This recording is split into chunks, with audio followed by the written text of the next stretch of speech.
अजनबी की तरह छुआ।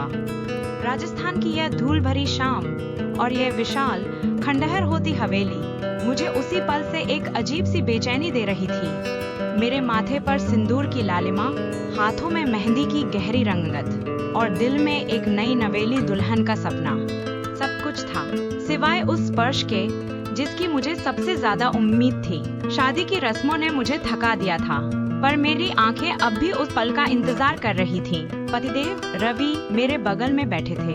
उनकी उंगलियां मेरे हाथों को छूने से भी कतरा रही थी। हवेली की ठंडी दीवारें और भी ठंडी लगने लगी थी।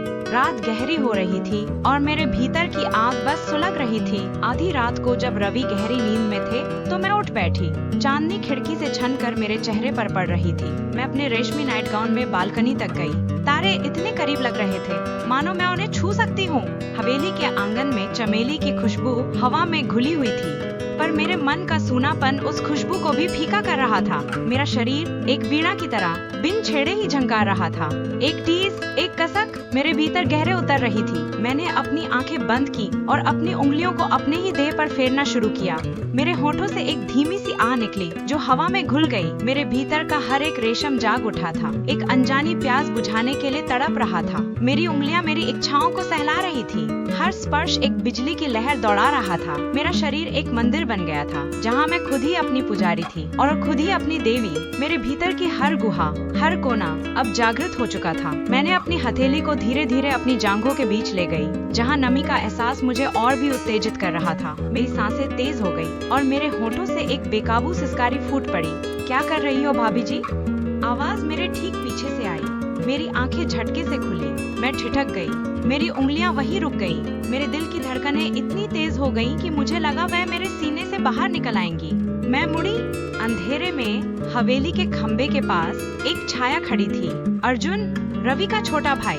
उसकी आंखें अंधेरे में भी चमक रही थीं। मेरी देह पर टिकी थीं। मैं अपनी साड़ी के पल्लू को कसकर पकड़ लिया जो मेरे कंधों से सरक गया था। मेरे गालों पर गर्मी दौड़ गई। मैं शर्म से सिकुड़ गई। कुछ नहीं, बस हवा खाने आई थी, मैंने धीमी आवाज में कहा। मेरी आवाज कांप रही थी। वह एक कदम आगे बढ़ा। उसकी मजबूत देह किसान की तरह गड़ी हुई चांदी में एक विशालकाय छाया बना रही थी। उसकी आंखों में एक अजीब सी चमक थी, एक भूखी चमक जिसने मेरी रूह तक को छू लिया। मुझे लगा कुछ और ही हवा खा रही हो। उसकी आवाज धीमी थी पर उसमें एक गहरा अर्थ छिपा था। मैं कुछ बोल न सकी। मेरी सांसें अटकी हुई थी। वह मेरे करीब आया, इतना करीब कि मैं उसकी देह की गर्मी महसूस कर सकती थी। उसकी सांसों की गर्माहट मेरे चेहरे पर पड़ रही थी। इतनी रात को यहाँ क्या कर रहे हो? मैंने हिम्मत करके पूछा। नींद नहीं आ रही थी। उसने मेरी आंखों में देखा और एक पल के लिए मुझे लगा कि वह मेरे भीतर की हर एक इच्छा को पढ़ सकता है। मेरी देह कांप रही थी, पर अब यह केवल शर्म की वजह से नहीं था। एक अजीब सी उत्तेजना मेरे भीतर घर कर गई थी। भाभी जी, आपको देखकर लगता है आप भी अकेले नहीं हैं। उसने मेरे होठों के पास फुसफुसाया। उसकी उंगलियां मेरे गाल को छूने से बस इंच भर दूर थीं। मेरा दिल जोर से धड़क रहा था। मैं पीछे हटने की कोशिश की, पर मेरे पैर जमीन से चिपक गए थे। क्या मतलब है तुम्हारा? मैंने अपनी आवाज को स्थिर रखने की कोशिश की। मतलब साफ है। उसने एक पल के लिए मेरी आंखों में देखा, फिर उसकी नजरें मेरे खुले गले पर टिक गईं। आपकी आंखों में जो प्यास है उसे मैं पहचानता हूँ। मेरे गालों पर एक और लहर दौड़ गई। मैं उसकी इस हिम्मत से हैरान थी, पर कहीं ना कहीं मेरे भीतर एक अजीब सी खुशी भी थी। तुम गलत समझ रहे हो, मैंने फुसफुसाया। क्या मैं गलत समझ रहा हूँ? उसकी उंगलियां अब मेरे गाल को छू चुकी थी। उसकी खुरदरी हथेली की गर्माहट मेरे चेहरे पर फैल गई। क्या मैं गलत समझ रहा हूँ? जब मैं देखता हूँ कि आप हर रात तारों के नीचे अकेली बैठी होती हैं, क्या मैं गलत समझ रहा हूँ? जब मैं सुनता हूँ कि आपके कमरे से कोई आवाज नहीं आती? उसकी बात सुनकर मेरे भीतर एक आग सी भड़क उठी। यह अपमान था, पर यह सच भी था। मेरा पति मेरी इच्छाओं से अनजान एक पत्थर की तरह मेरी बगल में पड़ा रहता था। तुम्हें क्या पता मेरे बारे में? मैंने अपनी आवाज उठाई। मुझे सब पता है। उसने मेरी कमर पर हाथ रखा और मुझे अपनी ओर खींच लिया। मेरी सांसें मेरे गले में अटक गईं। उसकी मजबूत देह मेरी देह से चिपक गई। उसकी मर्दाना गंध मेरे नथुनों में भर गई। मुझे पता है कि आपके भीतर एक तूफान उठ रहा है जिसे कोई शांत नहीं कर पा रहा है। उसकी उंगलियां मेरी साड़ी के पल्लू पर फिसल गईं, फिर मेरी पीठ पर, मेरी नंगी कमर पर। उसकी खुरदरी हथेली का स्पर्श मेरे शरीर में बिजली दौड़ा गया। मेरे होठों से एक धीमी सी सी आह निकली। मैं उसे रोकने की हिम्मत नहीं कर पा रही थी। मुझे पता है कि आप क्या चाहती हैं भाभी जी, उसने मेरे कानों में फुसफुसाया। उसकी सांसों की गर्माहट मेरे कान के पास महसूस हुई। मेरे भीतर की हर एक कोशिका अब जागृत हो चुकी थी। मैं अपनी आंखें बंद कर ली और खुद को उसके हवाले कर दिया। अर्जुन, मेरा नाम एक सिसकी में बदल गया। मुझे पता है प्रिया। उसने मेरे बालों को पीछे किया और मेरे गले पर अपने होंठ रख दिए। उसका स्पर्श आग की तरह था। मेरी देह कांपने लगी। मेरे भीतर की हर एक सीमा अब टूट चुकी थी। मैंने अपनी उंगलियों को उसकी मजबूत बाहों पर कस दिया। उसके होंठ मेरे गले पर, मेरी गर्दन पर एक आग की लकीर बनाते हुए नीचे उतर रहे थे। मेरे होठों से एक बेकाबू सिसकारी फूट पड़ी। कोई देख लेगा, मैंने फुसफुसाया, पर मेरे शब्द मेरे भीतर की इच्छाओं में खो गए। कोई नहीं देखेगा। उसने मुझे और कसकर अपनी ओर खींचा और मुझे हवेली की दीवार से चिपका दिया। दीवार की ठंडी सतह और उसकी देह की गर्माहट एक अजीब सा विरोधाभास पैदा कर रही थी। उसकी उंगलियां मेरी साड़ी को तेजी से हटाने लगी। रेशमी कपड़ा उसकी उंगलियों में सिमट गया। मेरी देह अब लगभग नग्न थी, चांदनी में चमक रही थी। उसकी आंखें मेरी देह पर टिकी थी, एक भूखी नजर जो मुझे पूरी तरह से निगल जाना चाहती थी। उसके होंठ मेरे होंठों पर टूट पड़े। एक जंगली बेकाबू चुंबन। उसकी जीभ मेरे भीतर घुस गई, एक मीठी आग की तरह। मैं भी उसे जवाब देने लगी। मेरी जीभ उसकी जीभ से उलझ गई। हमारे मुंह से निकलने वाली आवाजें एक अजीब सी धुन बना रही थी। उसकी उंगलियां मेरी कमर से नीचे खिसक गईं, मेरी जांघों के बीच।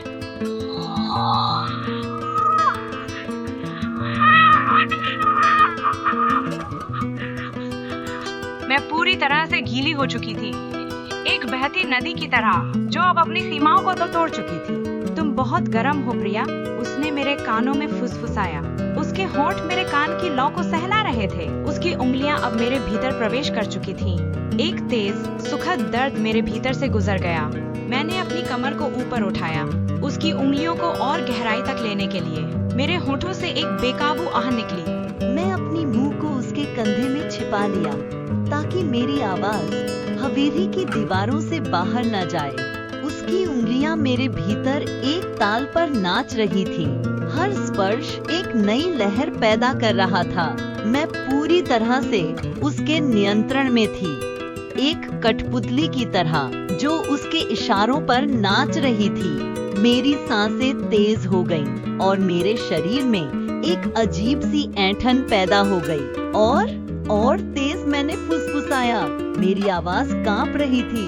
उसने मेरी बात मानी और अपनी उंगलियों की गति तेज कर दी। मेरे भीतर का आनंद अब असहनीय हो चुका था। मैंने अपनी आंखें बंद कर ली और एक गहरी लंबी सिसकी के साथ मेरा शरीर एक तेज लहर में डूब गया। मेरे होठों से एक बेकाबू चीख निकलने वाली थी, पर मैंने उसे अपने दांतों से रोक लिया। मेरा शरीर कांप रहा था और मैं उसके कंधे पर अपना सिर झुकाए खड़ी थी। उसने मुझे कसकर अपनी बाहों में भर लिया। हमारी सांसें एक साथ चल रही थीं। हवेली की हवा में अब चमेली की खुशबू के साथ साथ हमारी देह की गंध भी घुल गई थी। अब कैसा लग रहा है? उसने मेरे कानों में फुसफुसाया। मैंने अपनी आंखें खोली और उसकी आंखों में देखा। उसकी आंखों में अब भी वही भूख थी, पर अब उसमें एक अजीब सी कोमलता भी थी। अच्छा, मैंने धीमी आवाज में कहा। उसने मेरे होठों पर एक और चुम्बन दिया। इस बार यह कोमल और गहरा था। अब से तुम मेरी हो प्रिया, उसने कहा, और उस रात से हम एक दूसरे के हो गए। हवेली की अंधेरी गलियां, खंडहर होते कमरे और चांदनी रातें हमारे गुप्त प्यार की गवाह बन गईं। हमारी मुलाकातें हवेली के गुप्त कोनों में होती थीं। कभी पुरानी रसोई की अंधेरी कोठरी में, कभी छत पर तारों के नीचे और कभी हवेली के पीछे बने खंडहर कुएं के पास। हर मुलाकात एक नई आग लगा जाती थी। एक रात पूर्णिमा की चांदनी हवेली के आंगन में फैल रही थी। अर्जुन ने मुझे आंगन के बीच में खींच लिया। हवेली की दीवारें हमारे चारों ओर खड़ी थीं, हमारी गोपनीयता की रक्षा कर रही थीं। उसकी आंखें मेरी आंखों में टिकी थीं। उसने मेरी साड़ी को धीरे धीरे मेरे शरीर से हटाना शुरू किया। रेशमी कपड़ा एक एक करके जमीन पर गिर रहा था, मेरे शरीर को पूरी तरह से नग्न कर रहा था। चांदनी मेरे शरीर पर पड़ रही थी, उसे एक स्वर्गीय चमक दे रही थी। तुम बहुत खूबसूरत हो प्रिया, उसने फुसफुसाया। उसकी आवाज में एक गहरी इच्छा थी। उसने मुझे अपनी बाहों में उठा लिया और मुझे हवेली के आंगन में रखे एक पुराने पत्थर की बेंच पर लिटा दिया। पत्थर की ठंडी सतह मेरे शरीर को छू रही थी, पर उसकी देह की गर्मी मुझे पूरी तरह से ढक रही थी। उसने मेरे होठों पर एक चुंबन दिया, एक लंबा गहरा चुंबन जो मेरे भीतर की हर एक इच्छा को जगा रहा था। उसकी उंगलियां मेरे बालों में उलझ गईं और उसके होंठ मेरे गले पर, मेरी छाती पर नीचे उतरने लगे। मेरे शरीर में एक अजीब सी सनसनी दौड़ गई। मैंने अपनी आंखें बंद कर ली और खुद को पूरी तरह से उसके हवाले कर दिया। उसकी जीभ मेरी छाती के उभरे हुए हिस्से पर एक गीली लकीर बना रही थी। फिर वह मेरे नाभि के पास रुक गई, जहां उसने अपनी जीभ से एक छोटा सा घेरा बनाया। मेरे होठों से एक धीमी सी आह निकली। उसकी उंगलियां मेरी जांघों के बीच पहुंच गईं, जहां नमी का एहसास अब और भी तेज हो चुका था। उसने मेरी जांघों को धीरे से फैलाया और अपनी उंगलियों को मेरे भीतर प्रवेश कराया। एक तेज सुखद दर्द मेरे भीतर से गुजर गया। मैंने अपनी कमर को ऊपर उठाया, उसकी उंगलियों को और गहराई तक लेने के लिए। तुम कितनी गर्म हो प्रिया, उसने फुसफुसाया। उसकी आवाज में एक अजीब सी उत्तेजना थी। उसने अपनी उंगलियों को बाहर निकाला और फिर एक पल के लिए रुक गया। उसकी आंखें मेरी आंखों में टिकी थी। उसकी देह का कठोर हिस्सा अब मेरी जांघों के बीच महसूस हो रहा था। उसने एक गहरी सांस ली और फिर उसने खुद को मेरे भीतर धकेल दिया। एक तेज मीठा दर्द मेरे भीतर से गुजर गया। मैंने अपनी आंखें कसकर बंद कर ली और एक लंबी गहरी सिसकी मेरे होठों से निकली। उसका मजबूत हिस्सा मेरे भीतर पूरी तरह से समा चुका था। यह एक अजीब सा एहसास था, एक साथ दर्द और आनंद का मिश्रण। उसने धीरे धीरे अपनी कमर को हिलाना शुरू किया। हर एक धक्का मेरे भीतर एक नई लहर पैदा कर रहा था। हमारे शरीर से निकलने वाली आवाजें एक अजीब सी धुन बना रही थी। श्लिक श्लिक की आवाज हमारे मिलन को और भी उत्तेजित कर रही थी। मेरे होठों से एक बेकाबू आह निकली। मैं अपनी कमर को ऊपर उठा रही थी। उसकी हर एक गति के साथ हमारे शरीर पसीने से भीग चुके थे और हवेली की हवा में हमारी देह की गंध घुल गई थी। उसकी बाहें मेरे चारों ओर कस गई थीं और उसके होंठ मेरे होठों पर टिके थे। हम एक दूसरे में पूरी तरह से खो चुके थे। और तेज अर्जुन, मैंने फुसफुसाया। मेरी आवाज कांप रही थी। उसने मेरी बात मानी और अपनी गति तेज कर दी। हमारे शरीर एक साथ ताल पर नाच रहे थे। मेरे भीतर का आनंद अब असहनीय हो चुका था। मैंने अपनी आंखें बंद कर ली और एक गहरी लंबी सिसकी के साथ मेरा शरीर एक तेज लहर में डूब गया।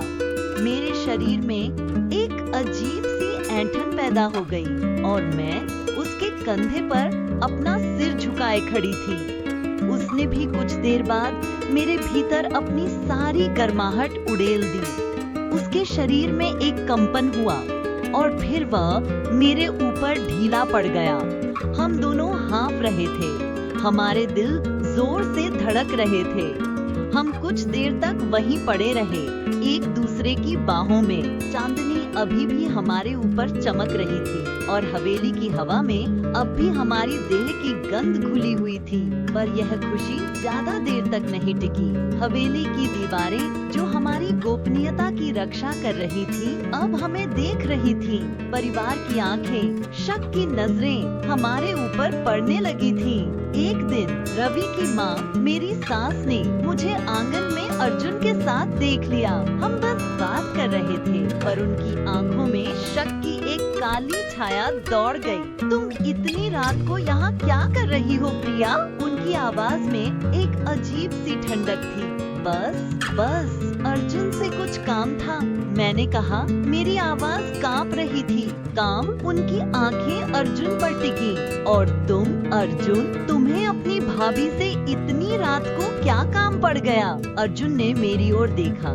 उसकी आंखों में एक पल के लिए चिंता की एक लहर दौड़ी, पर फिर उसने खुद को संभाला। बस भाभी जी को कुछ सामान चाहिए था, मैं वही बताने आया था, उसने कहा। सास ने हम दोनों की ओर देखा। उनकी आंखों में अभी भी शक था। वह कुछ नहीं बोली, बस मुड़कर चली गई। पर उनकी चुप्पी उनके शब्दों से ज्यादा खतरनाक थी। उस रात अर्जुन मेरे कमरे में आया। वह चिंतित लग रहा था। मुझे लगता है कि माँ को शक हो गया है, उसने फुसफुसाया। मैंने उसकी ओर देखा। मेरे दिल में एक अजीब सा डर पैदा हो गया था। क्या होगा? मैंने पूछा। हमें सावधान रहना होगा, उसने कहा। पर हमारी सावधानी परिवार की बढ़ती हुई नजर से ज्यादा तेज नहीं थी। हवेली की हर दीवार, हर खिड़की हमें देख रही थी। एक शाम मैं अपनी छत पर बैठी थी, तारों को देख रही थी। अर्जुन मेरे पीछे आया। क्या हुआ? मैंने पूछा। कुछ नहीं, उसने कहा, पर उसकी आवाज में एक उदासी थी। वह मेरे बगल में बैठ गया और मेरा हाथ पकड़ लिया। मुझे लगता है कि हमें अब और नहीं मिलना चाहिए, उसने कहा। मेरे दिल में एक तेज दर्द हुआ। मैंने उसकी ओर देखा। क्या कह रहे हो? मेरी आंखें भर आई। परिवार को शक हो गया है प्रिया, अगर उन्हें पता चला तो सब कुछ खत्म हो जाएगा, उसने कहा। उसकी आवाज में दर्द था। और हमारा क्या? मैंने पूछा। मेरे होंठ कांप रहे थे। हमारा प्रीस ने एक गहरी सांस ली। हमारा कुछ नहीं हो सकता। मैंने उसकी बाहों में खुद को ढीला छोड़ दिया और रोने लगी।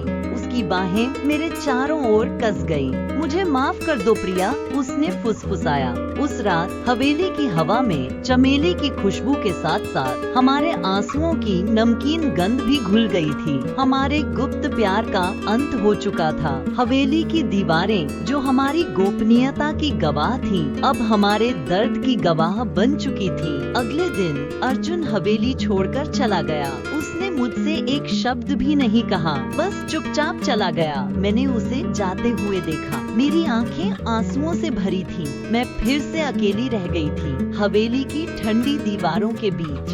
मेरे पति अभी भी मेरी इच्छाओं से अनजान थे और मेरे भीतर की आग फिर से सुलग रही थी, पर अब उसे शांत करने वाला कोई नहीं था।